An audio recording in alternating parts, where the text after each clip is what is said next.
Bonjour à tous et très content de vous retrouver après mes petits problèmes de santé. Dans les vidéos précédentes, je vous avais montré des imprimantes 3D de bonne facture mais assez onéreuses et aujourd'hui je vous propose de la faire vous-même. Non pas en Lego ou en mécano comme vous voyez sur les images, mais grâce à un kit qui a été développé par Toutri, je vous propose de découvrir la Saphir Pro 5 version 3. Elle a un cadre tout métal, c'est une machine type Core XY. Le guidage du filament se fait avec des roues métalliques. La tête d'impression est direct drive avec une ventilation bilatérale. La tête est guidée par des guides linéaires sur les trois directions, deux moteurs en Z, un écran couleur tactile pour gérer le tout, une carte mère 32 bits pour connecter à l'ordinateur avec Wi-Fi et cette machine va à 350 mm/s.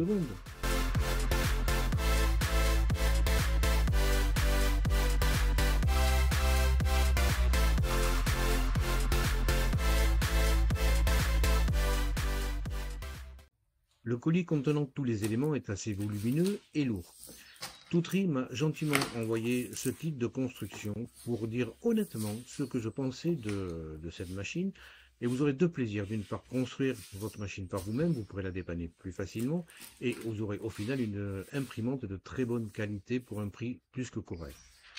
Là, ce modèle est un modèle de pré-release. La machine n'est pas encore tout à fait sortie au moment de la vidéo. Et le mode d'emploi, pour l'instant, n'est qu'en anglais et en chinois. Mais il est très documenté.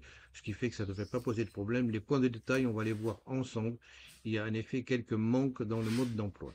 Cette machine est livrée depuis un stock européen. Et de fait, vous avez un câble aux normes européennes. Ensuite, dans le premier étage, on va trouver des rails linéaires qui sont de très bonne facture. Oui, c'est vraiment très bien. Ces axes vont guider la tête dans le plan vertical et ne faites pas ce que je viens de faire. Retirez le plastique de protection comme ça. Pour la première, ça s'est bien passé, mais pour la deuxième, le galet s'est échappé, il est tombé par terre. Et vous voyez, ce sont des petites billes qui sont maintenues avec une très fine barrette métallique et je ne les ai pas toutes retrouvées. Donc le coulissement, effectivement, est un petit peu de moins bonne qualité, comme vous pouvez le voir sur celle qui a été intacte. Donc faites attention en retirant ce plastique. Puis vous allez trouver des montants latéraux qui sont en aluminium de 40 par 20 mm. Il y en a 4 pour chaque coin et il aurait été intéressant qu'ils soient numérotés pour le positionnement parfait lors du montage. Voilà, on en a fini avec le premier étage, on va voir ensuite la deuxième couche. La deuxième couche, vous allez trouver des supports latéraux pour le plateau. Alors vous remarquerez quand même que toutes les pièces sont métalliques, il n'y a pas une seule pièce en plastique dans cette machine. Ce kit est vraiment bien conçu. Vous allez trouver un câble USB pour le connecter à l'ordinateur, des outils, une pince coupante, une clé micro SD et ensuite une visserie qui est légendée ainsi que plein de pièces d'accessoires qu'il va falloir fixer sur la machine. C'est à faire soi-même, d'accord, mais quand on achète un kit tout complet, ben, on est sûr qu'il ne manquera pas de pièces lorsque vous construisez votre machine. Vous avez le support de bobine et une magnifique bobine, c'est du PLA, vous en avez 200 grammes, vous n'allez pas aller très loin avec ça, ça sera juste pour démarrer un peu la machine. Ensuite, vous trouvez un cadre supérieur avec les moteurs X, Y et la tête préinstallée, ainsi que sa gaine électrique. Donc c'est toute cette partie qui est difficile à construire et qui est là déjà est préconstruite, c'est un gros plus. Ensuite, vous avez un plateau chauffant qui est pré-câblé de 310 par 310 mm.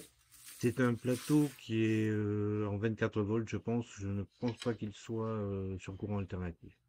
Vous avez ensuite un pad de protection thermique, ils en parlent très peu dans la doc, mais je pense que c'est important quand même, et un plateau en verre texturé qui vous permet de retirer facilement les pièces lorsque celui-ci est refroidi. Il est adhésif, mais je n'aime pas le coller sur le support de plateau directement. Enfin, dernier étage, c'est la base de l'imprimante avec son alimentation, la carte mère, les connecteurs externes et tous les câbles qui sont déjà préinstallés et qu'il n'y aura plus qu'à faire glisser dans les montants verticaux. Voilà, vous avez quand même une belle bête avec un volume d'impression de 300 par 350, c'est quand même pas mal. On trouve ensuite des renforts horizontaux de châssis qui eux sont légendés. Il y en a deux, un pour chaque côté. Les extrémités sont avec des petites galets qui vont se glisser dans les montants verticaux. Et vous trouvez enfin des vis hélicoïdales avec les gaines pour camoufler les fils. Voilà tous les éléments donc contenus dans ce kit qui vous donnera beaucoup de plaisir à construire votre machine. Vous saurez ainsi pourquoi, s'il y a un dysfonctionnement, qu'est-ce qui le dégoise. Alors, vous voyez qu'ici, le coulissement d'un galet est très fluide, l'autre beaucoup moins, c'est celui à qui il manque les billes. J'en ai commandé un autre pour le remplacer, mais en attendant, je vais continuer cette vidéo. Viennent ensuite tous les accessoires qu'on a vus, et j'ai même oublié de positionner sur la table les vis hélicoïdales et les gaines de protection des fils sur les montants verticaux. Je m'arrête un petit peu sur le cadre supérieur pour vous montrer l'emplacement des moteurs X, Y, bon, les rails linéaires et la tête avec extrudeur, donc prémontée directement. On va donc commencer par le montage du châssis en utilisant les outils qui sont livrés avec la machine. Vous avez toutes les clés nécessaires, la carte SD, des fixations pour les fils, la pince coupante et le tube de PTFE.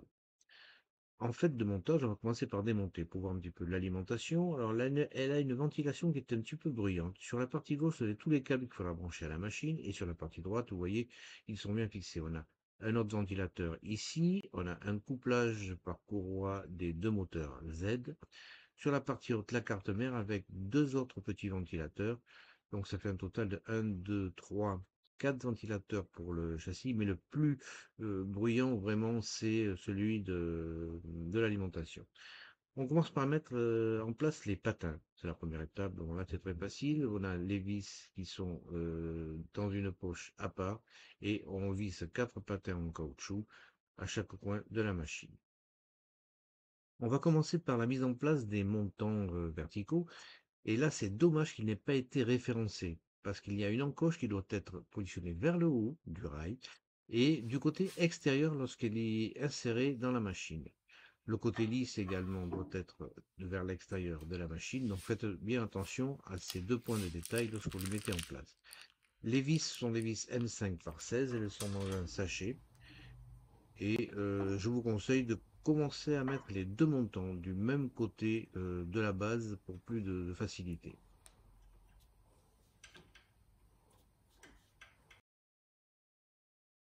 Ensuite, vous allez mettre les rails verticaux. Ils prennent place au milieu entre les montants que vous venez de fixer. Faites attention au passage du fil du côté droit. Il y a un fil qui est très près de la fixation. Il a une petite encoche pour le faire passer. Donc, veillez bien à l'éloigner un petit peu et vérifiez bien que celui-ci coulisse sans aucune difficulté, qu'il n'a pas été coincé. Pour fixer ces rails sur la base, il va falloir mettre des vis sur le dessous de la base. Alors elles sont elles aussi référencées, ce sont des petites vis tête plate M5 par 10. Et mettez plutôt votre machine sur le côté, ça sera plus facile à les fixer. Vous en avez 6 à mettre de chaque côté. Du côté gauche, attention au fil. Lorsque vous allez insérer votre montant vertical, faites-les glisser un petit peu sur le côté avec une clé Allen de manière qu'ils ne soient pas coincés lors de l'insertion de votre montant vertical. Ensuite, vous avez des renforts latéraux. Les renforts latéraux, il y a des petites vis latérales. Vous les mettez dans les encoches, justement. Donc, il faut qu'elles soient à l'extérieur. Alors, faites bien attention au positionnement de vos montants latéraux. Elles sont ensuite fixées avec des vis de 3 cm par M5. Il y en a 2 à mettre de chaque côté. Alors, toutes les vis que vous mettez en place là, à ce moment-là, ne les serrez pas comme un dingue, hein. Il va falloir bien positionner toutes les pièces avant de serrer à fond toutes les vis. Alors, vous les mettez de façon que ça soit quand même rigide, mais sans visser à outrance. Voilà, vous devez avoir donc des vis bombées sur les côtés et en dessous, les vis à tête plate. Bon, si vous avez suivi les étapes, vous devriez voir un truc qui ressemble un peu à ça. On va maintenant positionner le cadre supérieur. Alors, on le fait glisser sur les montants verticaux jusqu'à qu'il s'en fiche complètement à fond. Là, sur la vidéo, on voit que le côté droit, là, devant, il n'est pas bien fixé comme il faut. Mais bon, au bout d'un moment, tout vient se caler et se positionner sans aucune difficulté. Alors, quand vous l'avez mis en place, vérifiez bien que la tête soit dans le bon sens. Il faut que la grille du ventilateur soit positionnée, vous voyez, vers l'avant de votre machine. Maintenant que tout est en place, c'est à ce moment-là que vous serrez fermement toutes les vis. et vous vérifiez par la même occasion que les angles droits se retrouvent partout, sur tous les montants, sur tous les renforts, pour vérifier que votre machine a été bien montée. Alors, avec ce kit, je dois reconnaître que je n'ai pas eu de problème particulier. Vraiment, l'orthogonalité de toutes les pièces était au rendez-vous. Maintenant, il va falloir mettre des renforts d'équerrage. Ce sont des petits coins que l'on met juste sous les montants horizontaux contre les montants verticaux. Il y en a un à chaque coin. Vous mettez les vis pour profiler et vous serrez. Vous pouvez serrer donc à fond puisque vous avez déjà serré correctement toutes les autres vis. On va mettre maintenant en place les supports de plateau. Il y en a un de chaque côté avec un sachet de vis spécifique. Ce sont des vis de 6 mm. Mettez votre châssis à plat, ça sera plus facile de les visser perpendiculairement comme vous voyez sur la vidéo. Et vous avez 4 vis qui maintiennent parfaitement en place ces supports de plateau sur les glissières. Vous voyez que le coulissement se fait très bien, sans il n'y a pas du tout de point d'accroche. On va maintenant mettre les vis hélicoïdales, vous les mettez par le dessus et vous les faites tourner, elles tournent tout doucement jusqu'au niveau des coupleurs. Il y a 2 petites vis que vous pouvez serrer, mais serrez-les modérément pour l'instant. Vous installez ensuite les guides supérieurs. Le guide supérieur droit est celui qui possède un end-stop. Et veillez bien à ce que la tige hélicoïdale dépasse. En fait, elle dépassera plus que ça à la fin du montage final. Maintenant, il va falloir que ces deux supports ils soient à la même hauteur, hein. Vous voyez que quand on tourne une vis hélicoïdale, l'autre monte également. Alors pour ça, c'est très simple. Vous mettez une cale d'un côté et vous positionnez bien ce côté-là. Vous serrez fermement les petites vis au niveau du coupleur.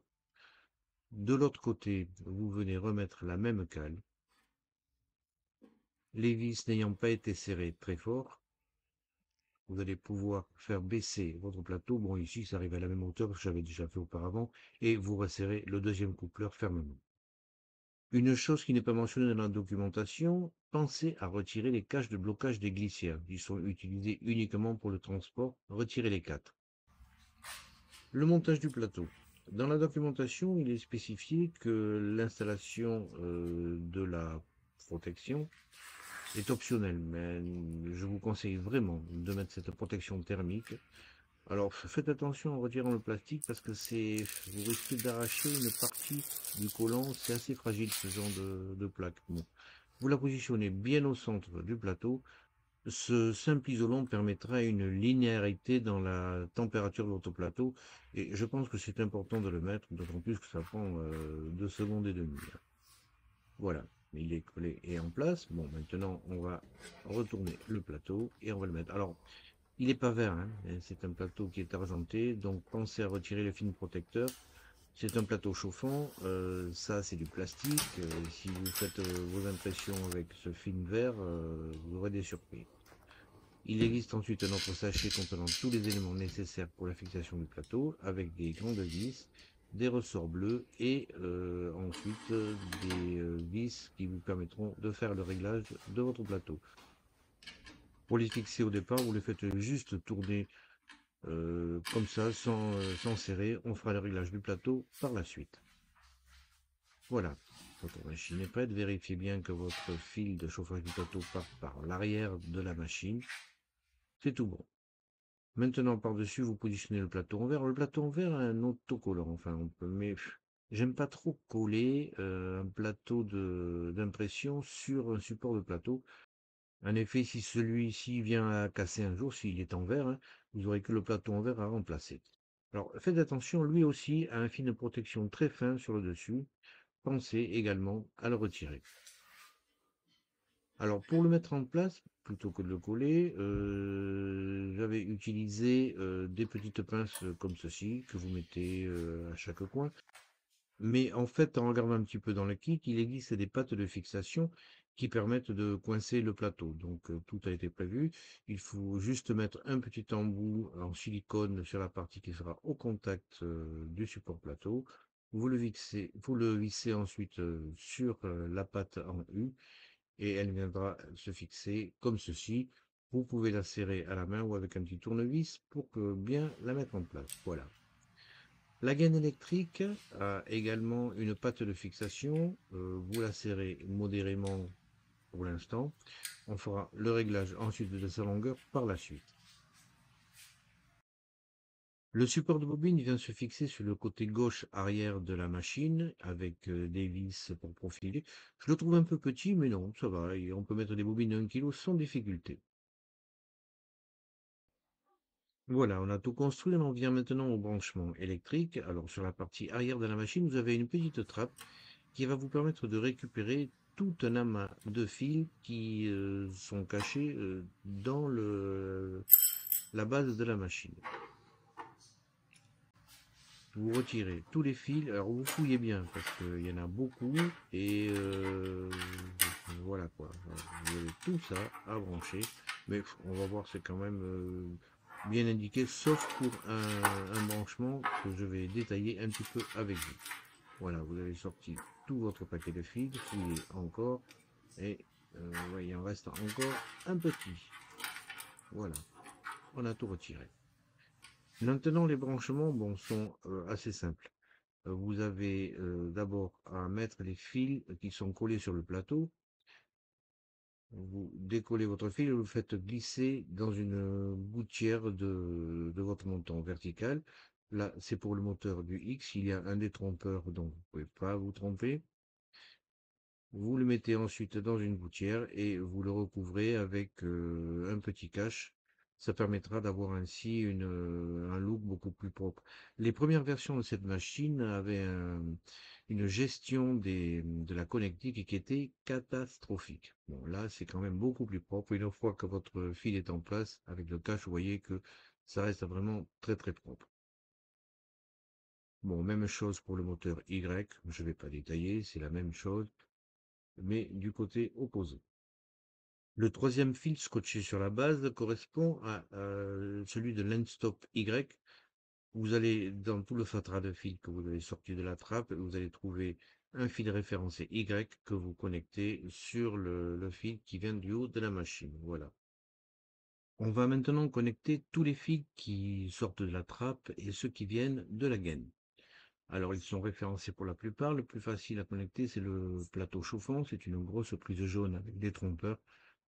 Il n'y a pas d'erreur possible. Là, j'ai un petit fil que je ne sais pas où brancher. On va voir par la suite. Le corps de chauffe de la tête se connecte avec des fils que vous devez visser dans un domino. Alors, faites bien attention pour la fixation de ces fils, c'est important. Il ne faut pas qu'il y ait de faux contacts et veillez à ce que votre serrage de vis soit correct. C'est important pour éviter ensuite tout court-circuit et tout dysfonctionnement au niveau de votre tête. En ce qui concerne le branchement de l'extrudeur, pas d'erreur possible, il n'y a qu'un seul câble avec 4 brins qui sort de la machine et du câble de la tête. Au niveau de l'extrudeur, vous aurez également une autre connexion réalisée, le son spécifié avec les lettres E, c'est en fait le détecteur de fin de filament qui est inclus dans la tête. Vous avez ensuite un end-stop X qui est également inclus dans la tête à connecter. Tous ces câbles, il n'y a pas d'erreur possible, il y a des détrompeurs, donc pas de risque d'erreur. Les ventilateurs, il y a 3 câbles à connecter. Alors vous avez fan 2 que vous connectez au numéro 2, fan 1 que vous connectez au numéro 1, et vous avez un autre fan 2 à connecter au numéro 2. Alors que vous connectiez le fan 2 à l'un ou à l'autre sur les cosses 2, c'est pas important. Le branchement des sondes de température n'est pas référencé dans la dock et c'est important pour un bon fonctionnement de votre machine.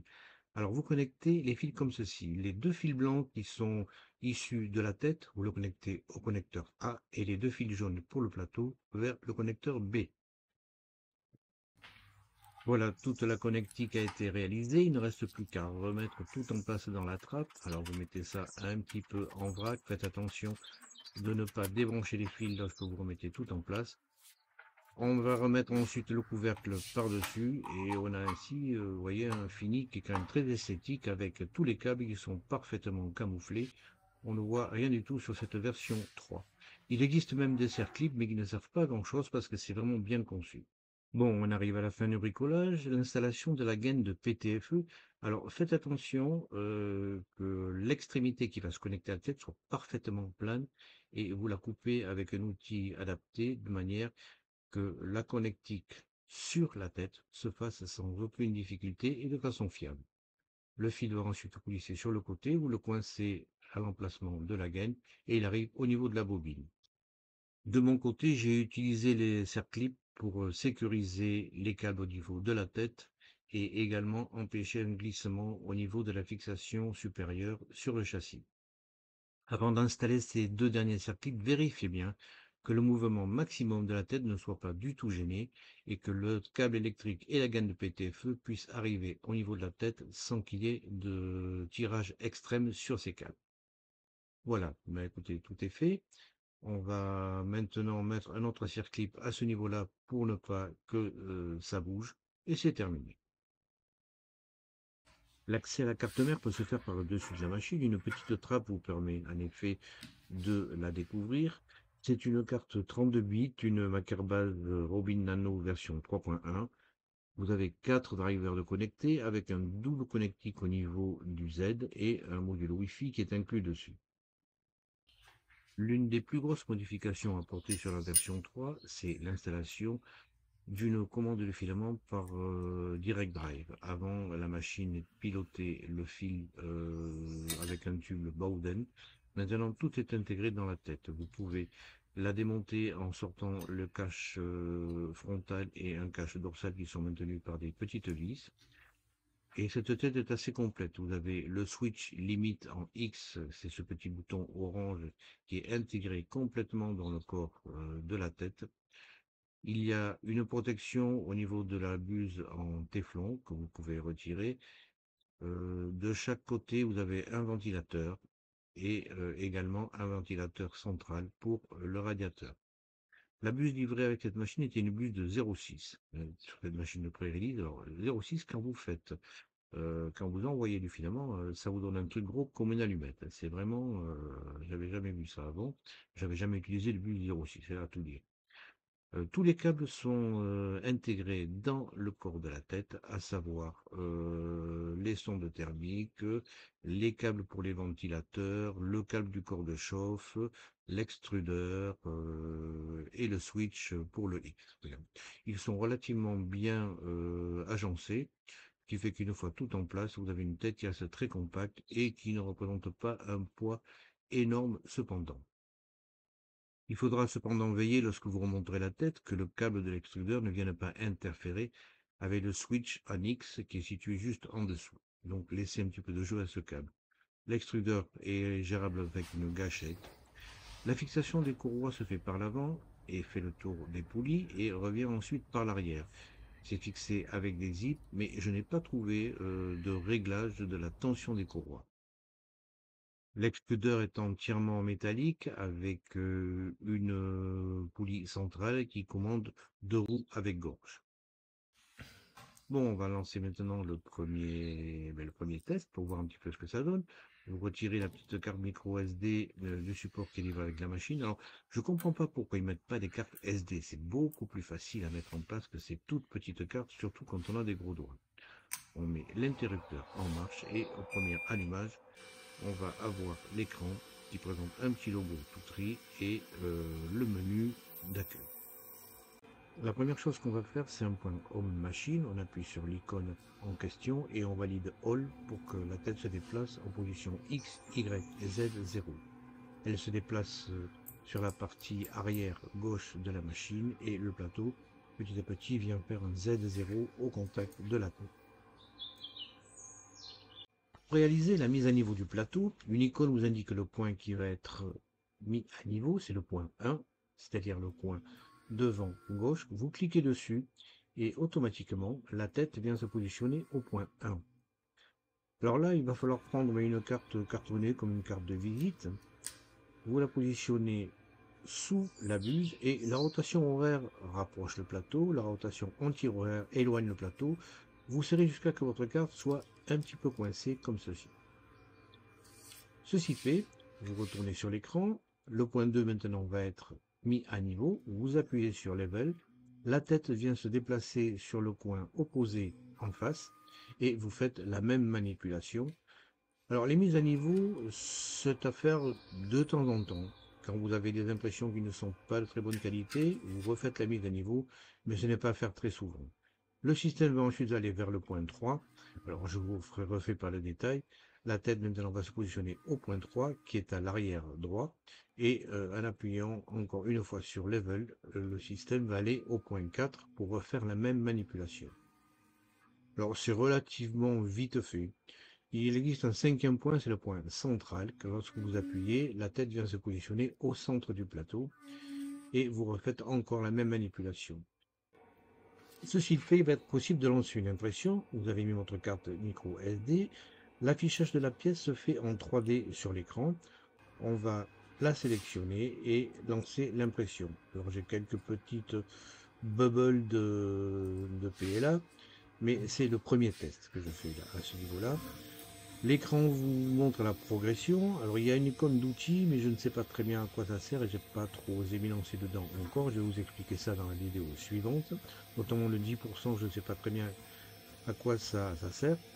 Vous avez le temps d'impression et là le système vous dit qu'il faut 1h15 pour faire ceci. C'est une impression qui se fait avec une hauteur de couche de 0,10 10 microns. Le système continue jusqu'à la fin et voilà, c'est terminé. En définitive, en regardant l'écran, il a lancé 1h18 ou je sais plus combien. Maintenant, en fait, il a été fait en 39 minutes. Voilà un petit peu ce que ça donne. Donc, c'est le premier print fait avec cette machine, sans apporter aucune modification. Vous voyez quand même que l'impression est de très bonne qualité. Les murs sont vraiment parfaits, un alignement correct, il n'y a pas du tout de ghosting sur les lettres. Le fond, par contre, ne me plaît pas beaucoup, mais bon, c'est encore une fois, c'est le premier print, donc ça va être un petit peu modifié. Alors pour le Z, il a fait un lissage de la partie supérieure et c'est pas terrible. En ce qui concerne les dimensions, ben c'est un cube qui fait 2 cm au cube, et vous voyez que quand même les dimensions sont bien respectées. Je suis assez content de cette première impression, de ce premier test d'impression sur cette machine. Voilà, on a vu ensemble l'utilisation de ce kit fait par Toutry pour avoir une machine quand même de bonne qualité, toute métallique avec une vitesse de 350 mm par seconde. Le volume d'impression est vraiment important, 300 par 350, et son silence de fonctionnement est intéressant, si ce n'est le ventilateur de l'alimentation qui est un petit peu bruyant. Maintenant, il va falloir voir comment la programmer, comment la paramétrer, quel logiciel utiliser et surtout la qualité de pièces plus importante obtenue. C'est ce qu'on verra dans la prochaine vidéo. Allez, je vous dis à la prochaine.